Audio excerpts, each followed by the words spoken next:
Olá, seja bem-vindo, seja bem-vinda a mais um momento devocional da Congregação Evangélica Luterana Cristo Redentor de Copacabana. Que Deus Pai, Filho e Espírito Santo nos abençoe no meditar da sua palavra. Oremos ao Senhor.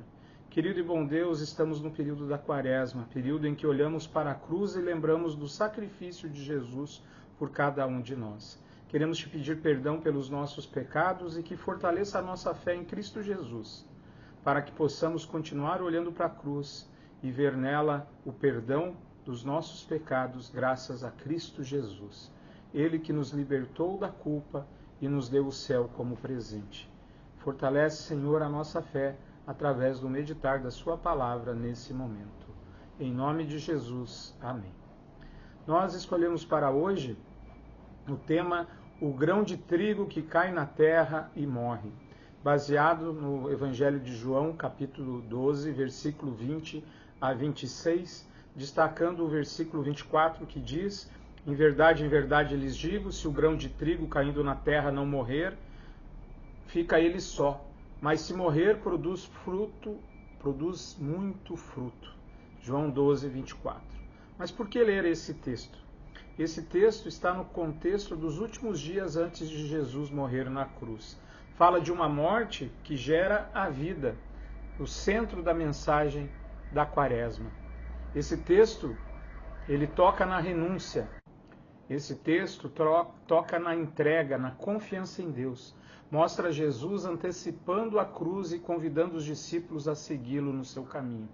Fala da lógica do reino de Deus: perder para ganhar, morrer para viver. Quaresma, meus irmãos, é um tempo de preparação e estamos nos aproximando, já estamos no período final da Quaresma, estamos nos aproximando do encontro de Jesus com a cruz. É tempo de olhar para Jesus que caminha decidido para o sofrimento. Por isso eu quero convidar você a ler o texto de João 12, 20 a 26. Ora, entre os que foram para adorar durante a festa, havia alguns gregos. Estes se dirigiram a Filipe, que era da Betsaida, da Galiléia, e lhe pediram: Senhor, queremos ver Jesus. Filipe foi dizê-lo a André, e André e Filipe comunicaram a Jesus. Então Jesus se dirigiu a eles dizendo: é chegada a hora de ser glorificado o Filho do Homem.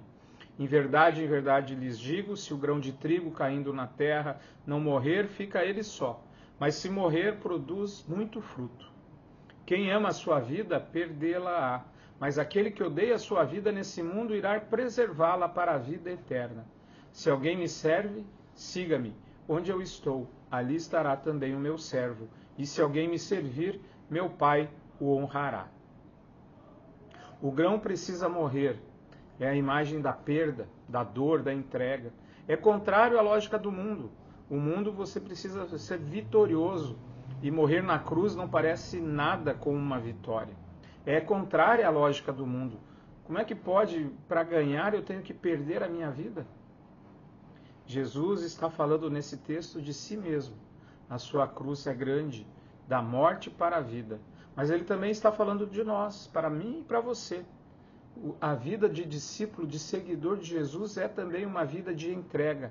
Morrer para si, para o mundo. Por isso, a Quaresma é um convite para morrer. Morrer para o orgulho, para o nosso ego, para o pecado.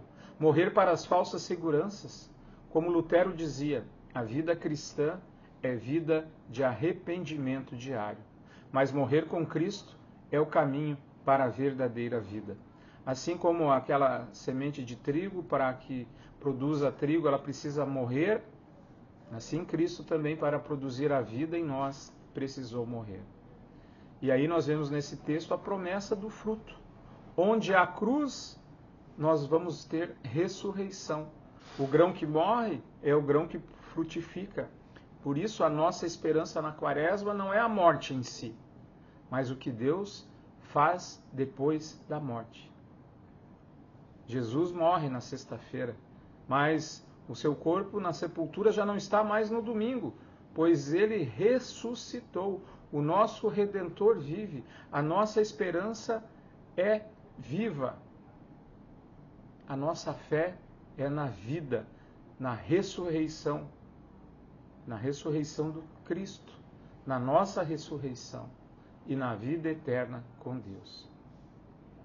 Por isso, confiemos na ação de Deus. Deus ressuscitou Jesus no domingo da Páscoa. A nossa parte nessa caminhada é a entrega. Nós entregamos a nossa vida. Nós abrimos mão de muitos prazeres e coisas maravilhosas desse mundo para viver em harmonia com Deus. A nossa parte é a entrega. A entrega a uma vida nova, ao fruto, à vitória. E tudo isso não vem de nós, do nosso esforço, mas vem dele, de Jesus. A vida nova, a ressurreição, a vida eterna e a vida que já começa aqui, novidade de vida que brota do meu coração, é a ação de Deus em nosso favor. É Deus Espírito Santo que coloca a fé em Cristo Jesus no nosso coração. O fruto, depois da morte, que é a ressurreição, ela só é possível pela ação de Deus que ressuscita Jesus, que faz com que Jesus entregue a sua vida a nós e nos dê uma nova vida através do seu sacrifício. E a morte de Cristo paga os nossos pecados. E a ressurreição de Cristo é o fruto que nos garante a vitória. Por isso que nós, nas liturgias, na hora do enterro, lemos o texto que diz: onde está, ó morte, a tua vitória? Onde está o teu poder de ferir? Pois nós sabemos que a nossa vida não se encerra na hora da nossa morte, mas ela continua eternamente. E continuará eternamente em comunhão com Deus, na eternidade, no céu, através de Cristo Jesus.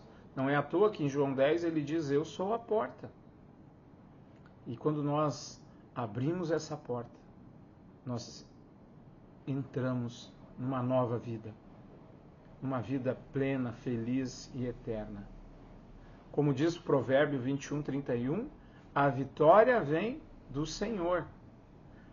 Para o ser humano é impossível se salvar, mas para Deus tudo é possível. E graças ao sacrifício de Cristo, a minha e a sua salvação é possível. O perdão dos meus e dos teus pecados foi concretizado e realizado através de Jesus Cristo. Jesus torna possível a ressurreição dos mortos e a vida eterna. Confie nele, o mais ele fará. Amém. Vamos orar? Querido Deus, fortalece em nós a certeza da salvação, do perdão e a vida eterna. Que Jesus Cristo, nosso Redentor que vive e reina, possa estar sempre presente no nosso coração, lembrando em todos os dias da nossa vida que vivemos em novidade de vida, que a vitória é certa e que com Cristo entraremos no céu. Amém. Quero te convidar a estar conosco no próximo domingo, domingo de Ramos, um domingo muito especial em que nós também celebraremos os 18 anos da nossa congregação. O culto será aqui na nossa igreja, aqui na Rua Santa Clara, 307, Copacabana, no Rio de Janeiro. Também terá a transmissão ao vivo pelas redes sociais da nossa congregação. Você digita Luterana de Copa e você vai nos encontrar no Facebook e também no YouTube. Venha fazer parte dessa celebração conosco. Que o Senhor te abençoe e te guarde. Que o Senhor faça resplandecer o seu rosto sobre ti e tenha misericórdia de ti. Que o Senhor sobre ti levante o seu rosto e nos dê a sua paz. Amém. Um forte abraço, que Deus esteja com você e com a sua família hoje e sempre. Amém.